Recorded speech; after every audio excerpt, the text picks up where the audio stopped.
ላይቭ ላይ እንዴት ነው ጌም እየተጫወቱኝ ገንዘብ ምሰራው ላልሽኝ ልጅ ላንተም ይጠቅምሃል። እንዴት እንደሆነ ላሳይ። በቀጥታ ቲክቶክ ሪኳየርመንቱን ያሟላና ላይቭ መግባት የምትችል መሆን አለበት። እሱን መግባት ከቻልክ በቀጥታ ላይቭ ላይ ትገባለህ። ላይቭ ላይ ከገባክ በኋላ ብዙ ጓደኞችን እዚህ ላይ ተሰብስበው ታገኛቸዋለህ። አንዳንድ ጊዜ ጓደኞቻችሁ ያልሆኑትንም ሰዎች እዚህ ላይ ታገኛላችሁ። የምትነኳት ሁለት ጥልፍልፍ ያላትን በዚህ በኩል ያለችዋን አንዴ ትጫናላችሁ። እዛ ውስጥ ሰዎች ይመጣሉ። እነዛን ሰዎች ትጋብዙና እነዛ ሰዎች ልክ ሲገቡላችሁ የቦክስ ምልክት ታገኛላችሁ። እሱን ስትነኩት ጌሙ ይጀምራል ማለት ነው።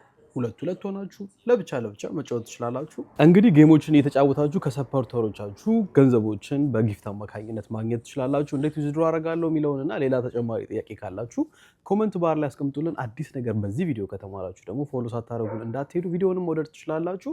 ለወዳጅ ዘመዶቻችሁ ጌም ተጫውተው ገንዘብ መስራት ለሚፈልጉት ጓደኞቻችሁ ይህን ቪዲዮ አጋሯቸው። ጥያቄያችሁን አስቀምጡልን። ሳሚ ነበርኩ። በቀጣይ ቪዲዮ እስከምንገናኝ ሰላም ሁኑ።